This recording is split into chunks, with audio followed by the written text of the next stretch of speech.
the best content that you can create is valuable and fun in and of itself and has very little to do with the company or the products. You're listening to the Keep Optimizing podcast to increase your traffic, improve your conversion rates, and grow your profits.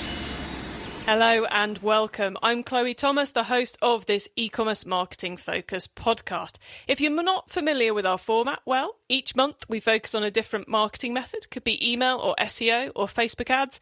And each week I interview a different expert to explore the latest advice on making it work for you and your business. This month we're getting into organic social media, that tricky, gnarly set of channels that you feel like you should be doing, but you can't really work out whether or not it's worth it.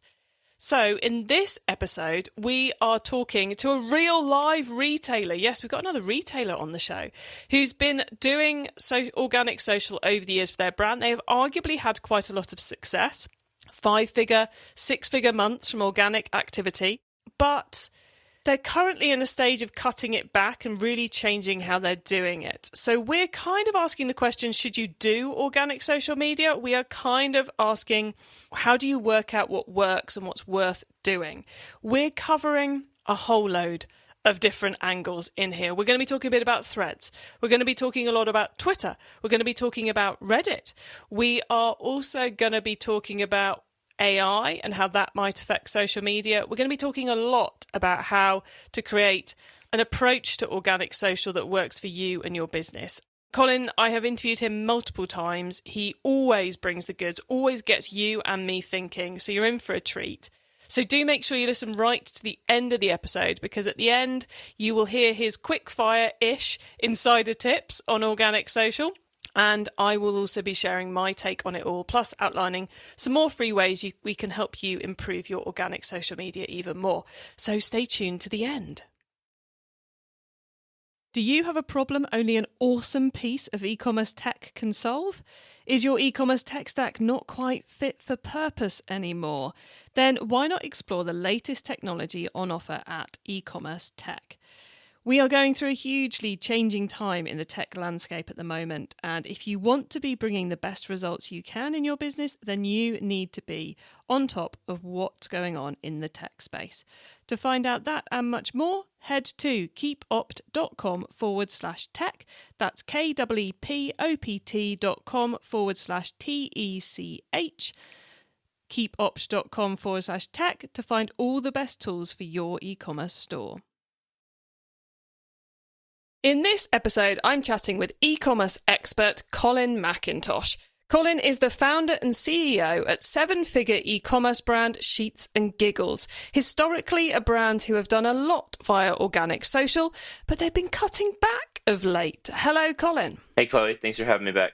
Great to be catching up with you again, and kind of cool that we've got to focus in on a marketing method rather than just going all over the place. Yeah, last time was very all over the place, I think, but that was fun, though. It's fun, but it's nice to be doing something a bit different. So thank you so much for being up for talking about all of this. Before we get into what your journey through organic social, tell us a bit about Sheets and Giggles for those who don't know about you. What do you do? What do you sell? Tell us more. Sure. Half of what we sell is behind me, but we make bed sheets, mattresses, pillows, anything in the bedroom, really, mattress protectors, blankets. And we make them all, instead of cotton or polyester, we make them out of eucalyptus lyocell, which is a renewable and sustainable fabric that's called cellulosic rayon. So it's fabric made from cellulose, from plants, in our case, eucalyptus. And it is extremely sustainable, 96% less water, no insecticides, no pesticides, 30% less energy than cotton, no petrochemicals, no microplastics like with polyester, fully biodegradable. And even our mattress is almost completely plant-based or recycled material with recycled US steel at its core, and then 2 layers of natural latex from rubber tree sap.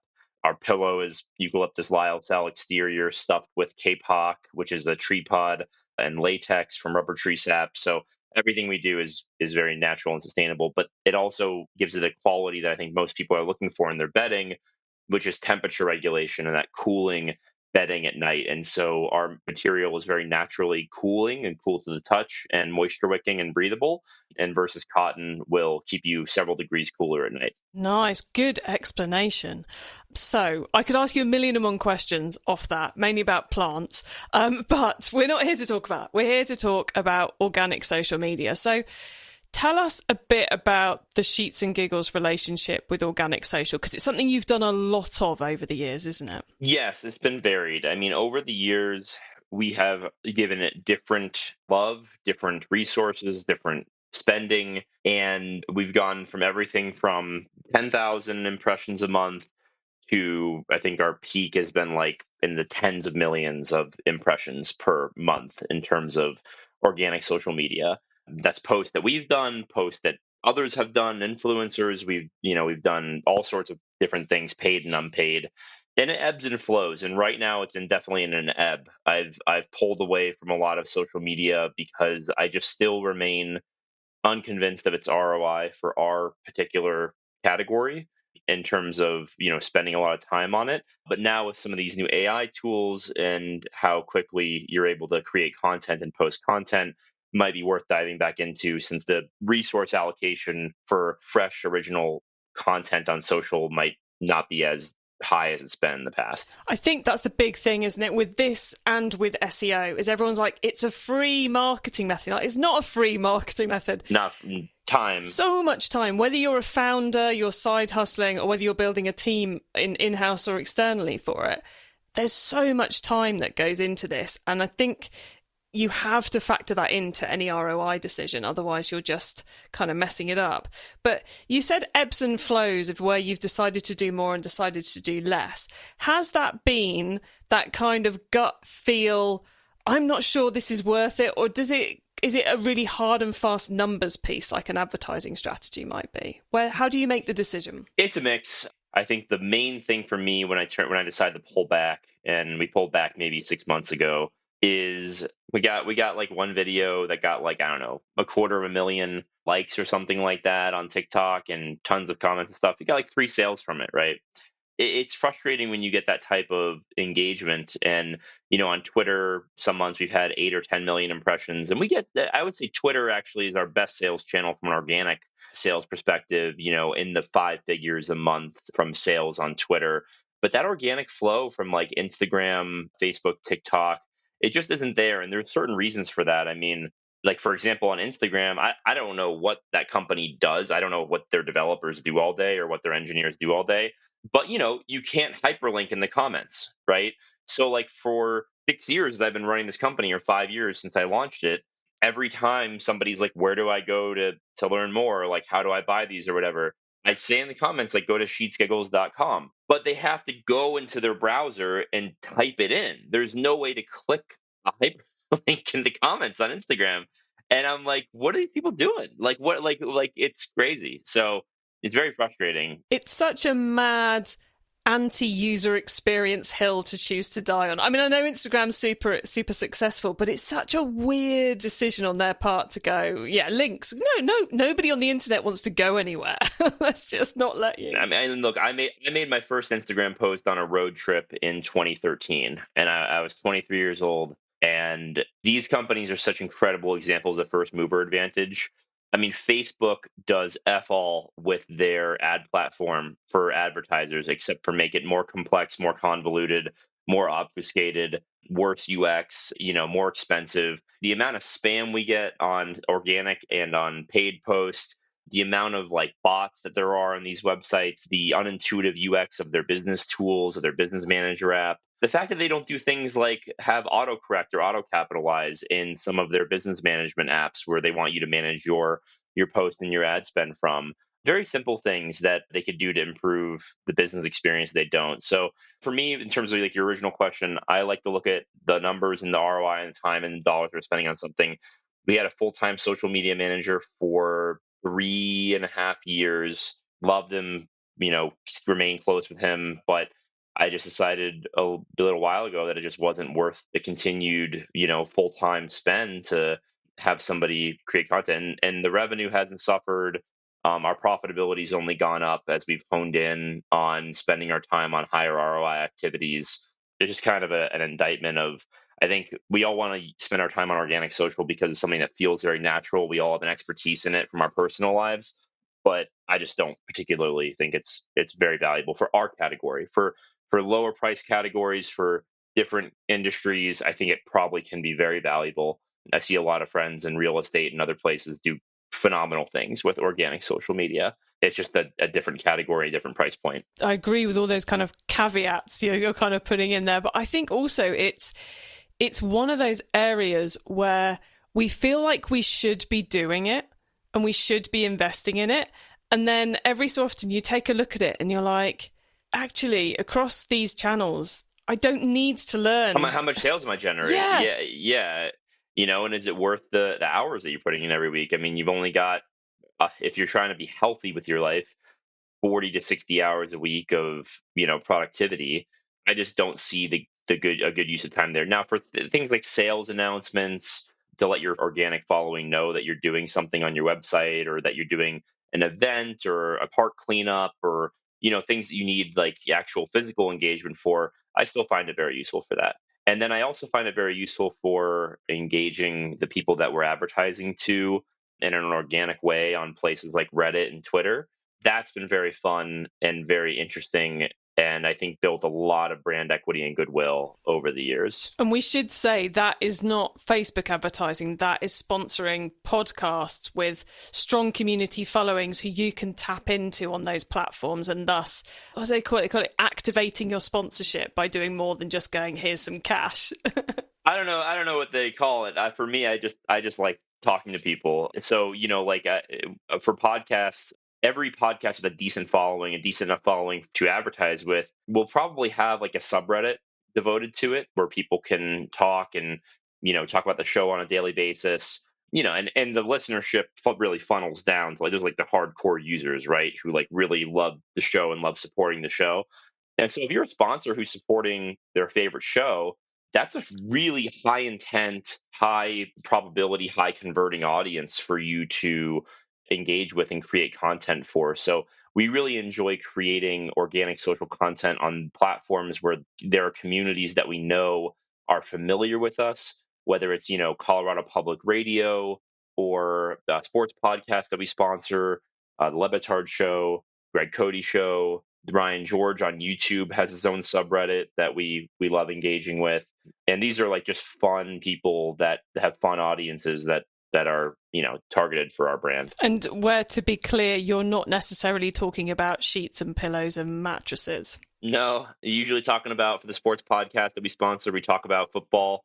We talk about inside jokes about the show. We try to listen to the things that we sponsor. I subscribe to every YouTuber that we sponsor. I watch all their new content. When it comes out, I get the notification bell. We'll leave comments from Sheets and Giggles on their new videos. That's a wonderful way to engage people organically on YouTube is, if somebody comes out with a new video and you leave an early comment and you're the brand that's sponsoring the video, or you're a brand that sponsored them in the past, people love engaging with the company in that fun, really authentic way where it's like, wow, they're fans of the content too. And we are like, I usually reach out to people. The first message I always send them is, hey, I love your stuff and I would just love to support, what you're doing. And I always mean that. I never send that to anybody whose stuff I don't like. Yeah, it's kind of like, if you want to make the most of those sponsorships, you've got to like the content. Otherwise, they're just going to see you posting in there and be like, oh God, it's the Sheets man again. Exactly. Oh, it's the headphones brand again. Oh, it's the mobile application again. No, I mean, people like it when we pop up as a sponsor. It's like, hey, it's Sheets and Giggles. Like, I know those guys, and I make myself very available as a CEO. I run a lot of our organic social myself because the brand voice is the founder's voice, is my voice, and we've had a hard time giving that to people over the years. It's very hard to replicate. So, with the way in which you've cut it back with this angle on time versus impact, would it be fair to say that most of what you do now is engaging on other people's stuff rather than create stuff of your own? Can it be put that simply? That's an interesting way to put it. We do create things that are tailored to those audiences, and we put them in the places where they live. So we make video content for these audiences. We put it on YouTube, and we put the SEO title is for the podcast, and not even for Sheets and Giggles or anything like that. And we take screenshots and we put them on Reddit and the right subreddits for people, and they see our brand attached to it. And people love engaging with us organically. But no, you're right that, like, I think the best content that you can create is valuable and fun in and of itself, and has very little to do with the company or the products. And those have always been our best performing things, where we did a promo for the Miami Heat playoff run where we were donating a portion of sales to the charity of the radio voice for the Miami Heat.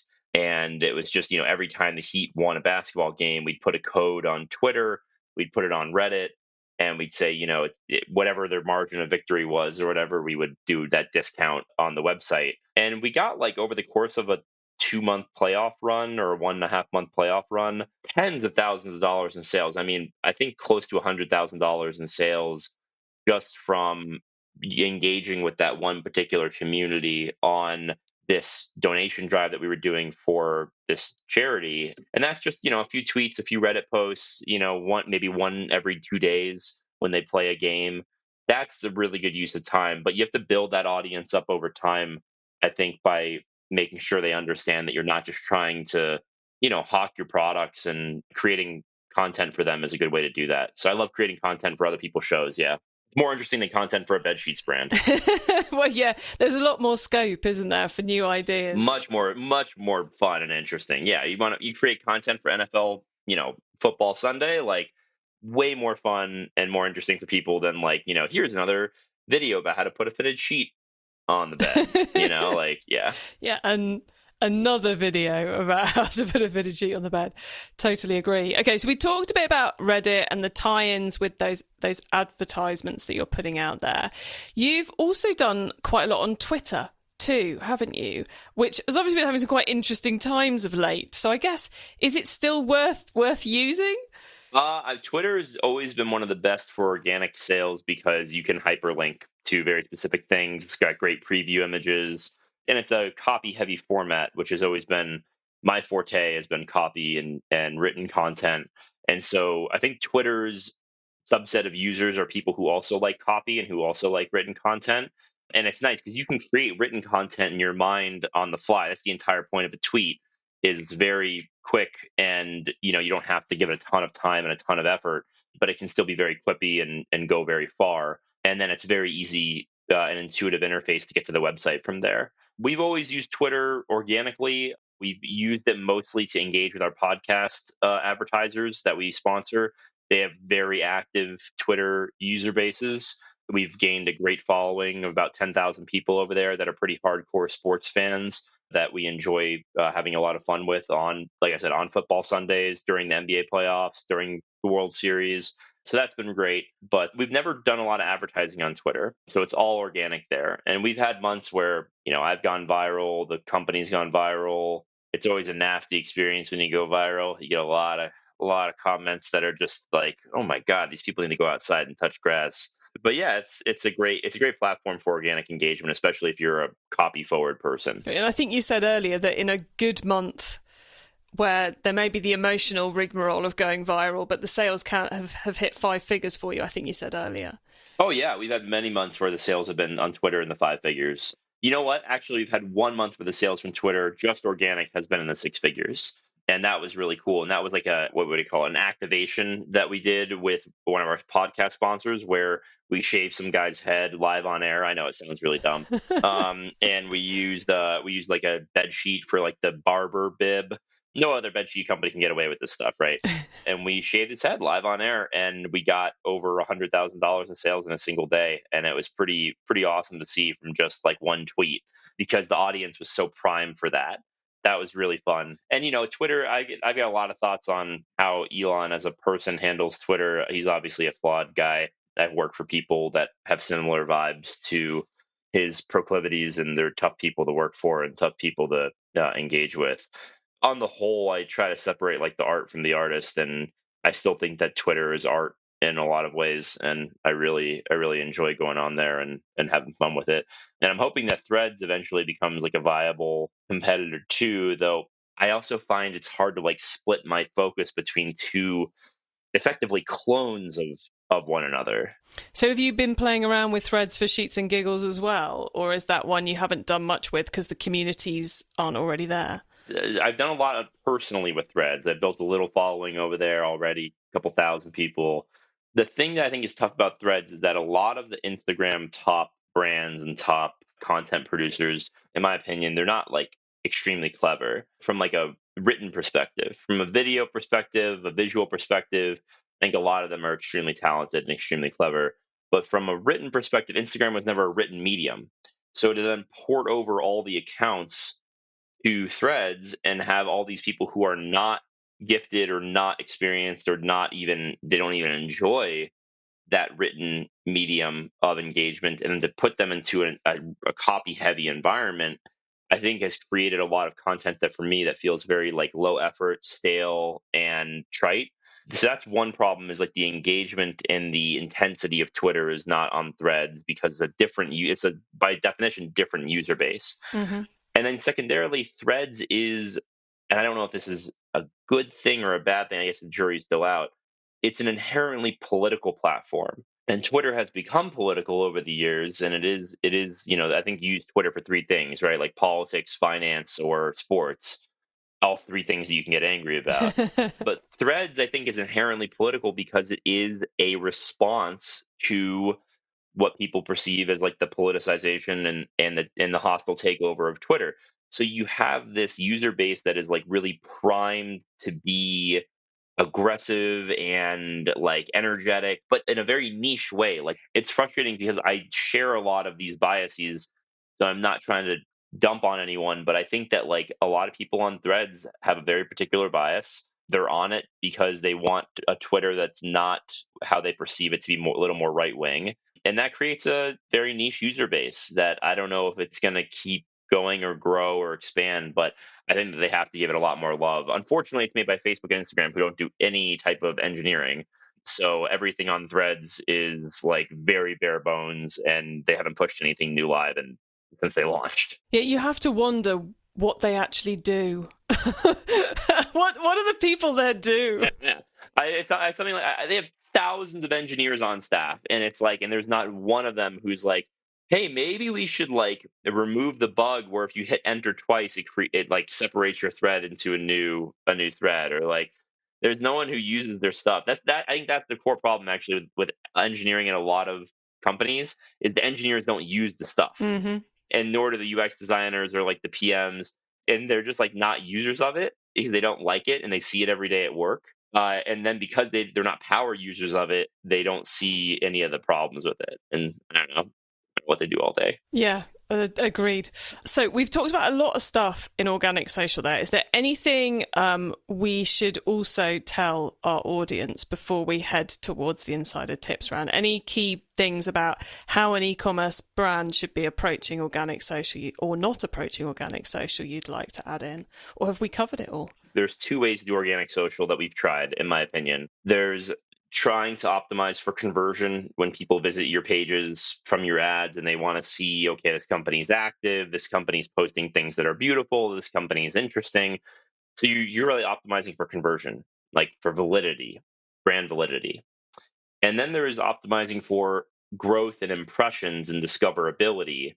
And that's creating content that can have reach. They're not mutually exclusive, but they are often at odds, because the content that maybe will reach the most people is maybe a little more flippant, it's a little more meme heavy, it's a little more comedy heavy, whereas the stuff that converts is a little bit more visual heavy, a little bit more product focused in terms of when people visit the page.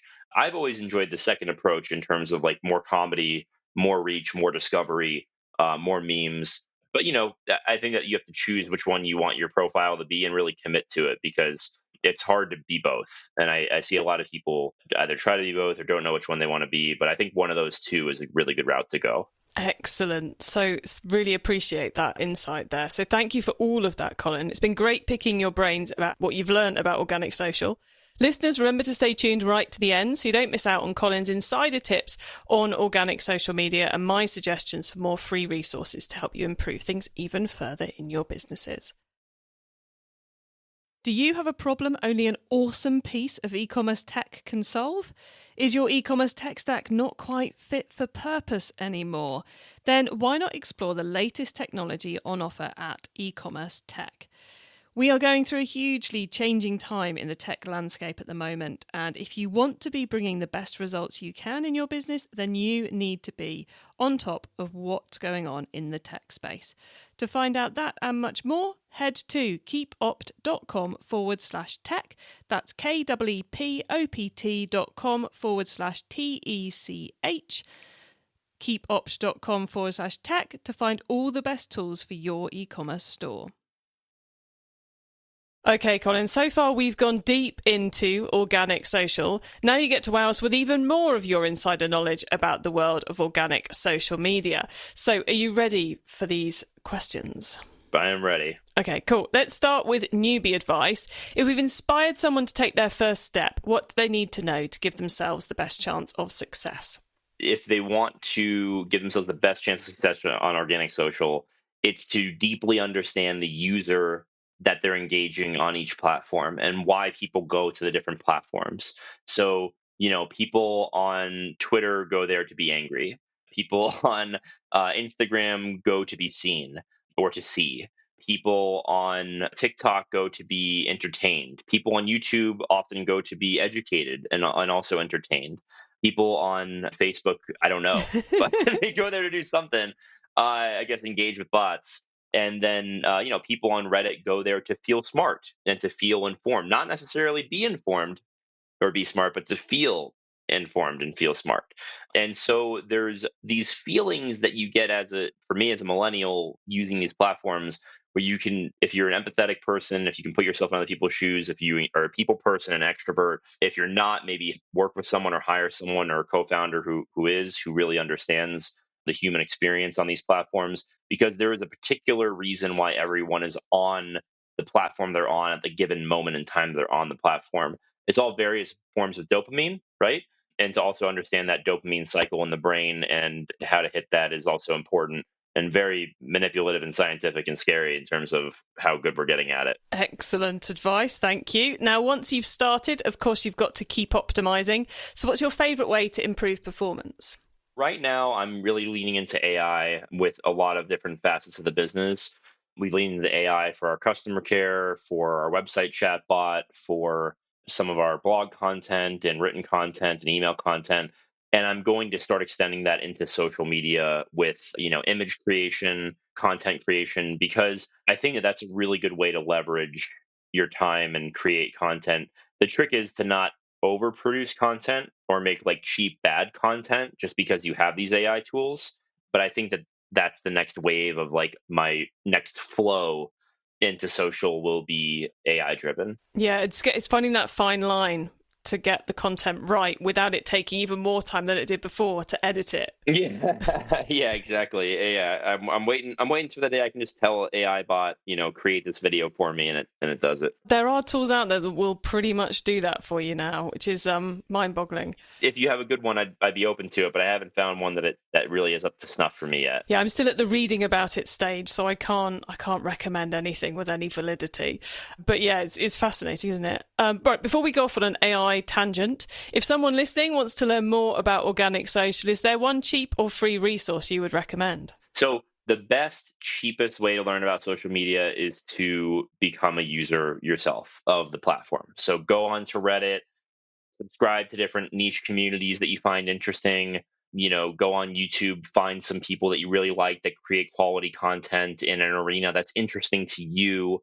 And then people who are also interested in that same arena will be great folks for you to advertise to because you'll know them very well. You'll know them very personally. You'll know them intimately in terms of what they're watching and why they're watching it and what they're getting out of it because it's what you're also doing.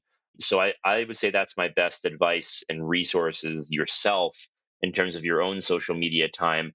What are you consuming and how? And give that thought and then try to advertise to people who are like yourself or try to reach people who are like yourself. Cool. I really love that. Finally, it's crystal ball time. What's coming up in the next 6 to 12 months that we should be getting ready for? Back to AI. It's going to be an absolute freaking nightmare with AI on social media. I just saw a report today that the Pentagon released that said that releasing AI chatbots onto social media would be an excellent tool for the US government to control the conversation online, in a nationally defense oriented way. I don't know what that means. I can imagine what it means, but it's not just the US government, right? It's every government. It's not just every government, it's every company. It's not just every company, it's every polluter. It's not just every polluter, it's every profit seeker. Sheets and Giggles will be able to buy AI chatbots in the next 6 to 12 months that every single time somebody asks a question, hey, does anybody have any bedsheet recommendations? It replies right away and from an account that looks like a person. Maybe that account also posts a very realistic video about itself in bed talking about our bed sheets. The social landscape, I think, is about to become a dystopian nightmare where you're going to see these virtual, like Chloe, like you can do a virtual podcast. Like you don't have to be here. Mm-hmm. You can record your likeness Yeah. within the next 6 to 12 months, and you can train an AI on your past podcast in terms of your speaking cadence and what questions you like to ask. And then you can interview 800 people a day at once and put that content out to LinkedIn. Then it might sound interesting and good for us individually.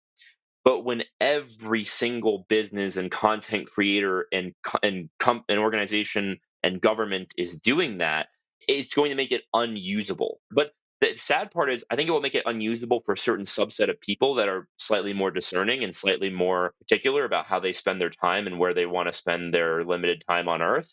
But for a lot of people that are dopamine addicted to these platforms, I think it's just going to create a more sad, hollow, lonely experience on their favorite things that they're unfortunately a little addicted to. I think that there's going to be like good and bad, but the bad, I really foresee the bad, at least in the short term, being quite tremendous when I imagine all that. And I even see on Twitter already there are these videos that people post of AI models modeling swimsuits, modeling clothing, and they talk about it like they know what they're talking about. It's an AI that is just as good as ChatGPT, and the videos are like so realistic, and they have hundreds of thousands of followers already. These AI bots, and I'm like, who would follow an AI bot? But that's what I used to say about influencers. Is what I used to say about all sorts of companies. I used to say, who would follow a company? Who cares what a company says? Who would follow an influencer? Who cares what some random person on the internet says? And I've been wrong at every turn. And so I'm not holding my breath in terms of who would ever follow an AI. I think lots of people will follow AIs. Lots. Yeah.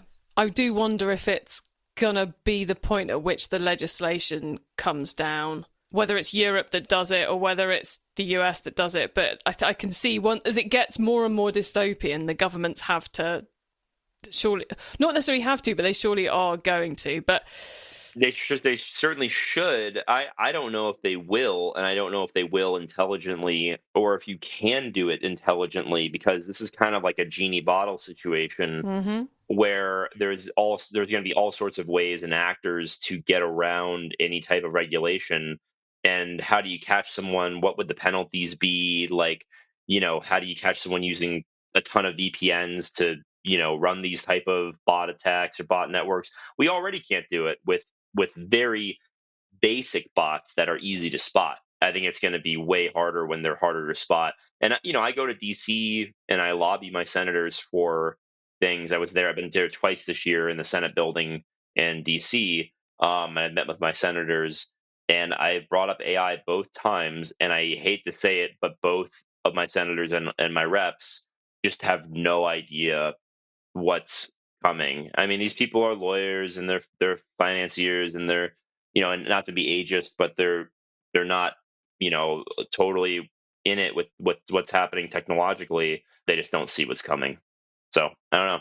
Yeah, you just have to look to the Zuckerberg deposition which was funny but so depressing at the same time. But before we go, before we disappear fully into our own dystopian nightmares, Colin, it's very nearly the end of the show, so let's get back on track, and or not back on track, who knows? But could you please let the listeners know where they can find out more about you and Sheets and Giggles, please? So you can reach me on Twitter. So I'm Colin D. McIntosh on Twitter, and then Sheets Giggles everywhere. And then our website is sheetsgiggles.com. And if anyone has any questions or wants to reach out, just say hey. I'm very friendly. I answer a lot of DMs, and also unless you're trying to sell me something, they become impossible. It's a great example of like this dystopian nightmare. I get about 400 emails a day from people trying to sell me stuff. I swear to God, just people trying to sell me stuff. And it creates this situation where it's just a fire hose. And I'm like, you know what? I don't want to talk to anybody. I don't want to buy anything. So I just block all emails from people that have never reached out to me before. And I miss important emails sometimes because of that. But it's the only way my inbox is usable.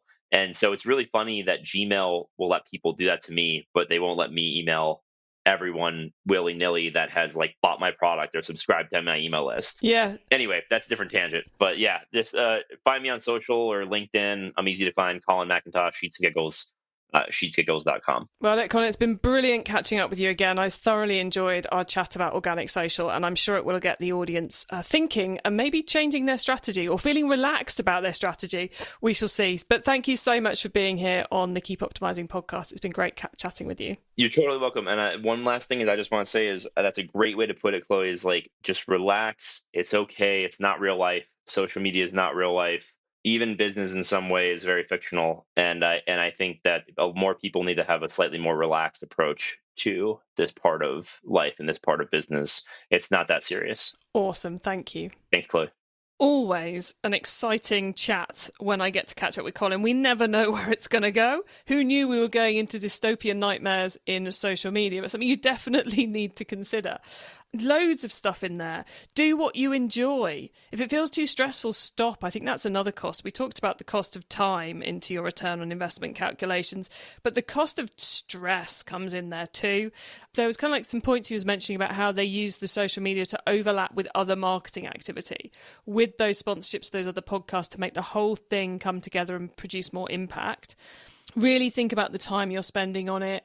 Subplot to what he was talking about was, they really focus in on a handful of channels. They do bits across other ones, but it's really about Reddit and Twitter for them because that's where the right community are. Going left field and being a bit creative, definitely some bits and pieces around that too. You can get the links to all those things we discussed, the transcript of the episode, our notes about it, and more at keepoptimizing.com.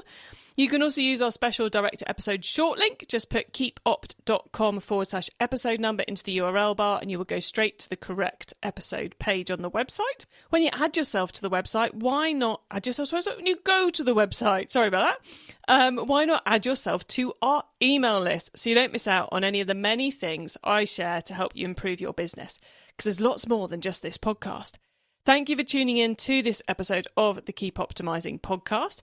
If you've enjoyed this episode and you want to know more about Colin's approach to e-commerce and Sheets and Giggles, well, I've done 2 interviews with him over on our sister podcast, E-commerce Master Plan. Number 410, we are talking about his switch from Facebook ads to podcast advertising. So if that's really intrigued you, go and have a listen to that one, 410 on E-commerce Master Plan. And we did our first ever chat in episode 259. You can also find all our organic social media episodes by scrolling up your feed and looking for the words social media, or use the short link keepopt.com/social. Please do tell your fellow marketers about the show because I want to help as many marketers as possible to improve the performance of their e-commerce marketing and their levels of sanity. Have a great week and make sure you listen to the next episode so I can help you to keep optimizing your marketing. Access everything Keep Optimizing at keepoptimizing.com. That's with an S, not a Z.